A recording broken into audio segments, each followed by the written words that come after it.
صحابہ رضی اللہ تعالیٰ کا نماز کے وقت فوراً دکانیں بند کرنا۔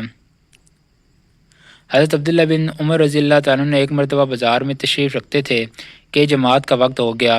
دیکھا کہ فوراً سب کے سب اپنی اپنی دکانیں بند کر کے مسجد میں داخل ہو گئے۔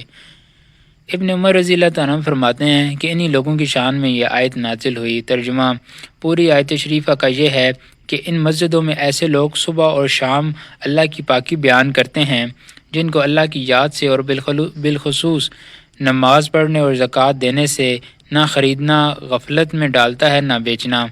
وہ ایسے دن کی پکڑ سے ڈرتے ہیں جس میں بہت سے دل اور بہت سی آنکھیں الٹ جائیں گی۔ حضرت ابن عباس رضی اللہ عنہ فرماتے ہیں کہ وہ لوگ تجارت وغیرہ اپنے اپنے کاروبار میں مشغول ہوتے تھے، لیکن جب اذان کی آواز سنتے تو سب کچھ چھوڑ کر فوراً مسجد میں چلے جاتے۔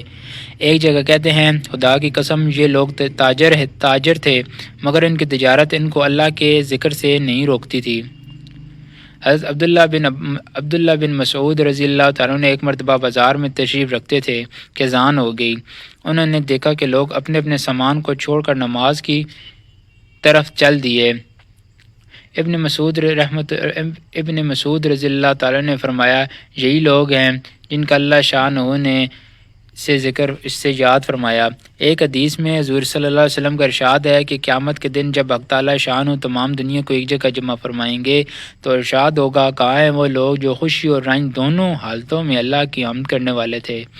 تو ایک مختصر جماعت اٹھے گی اور بغیر حساب کتاب کے جنت میں داخل ہو جائے گی۔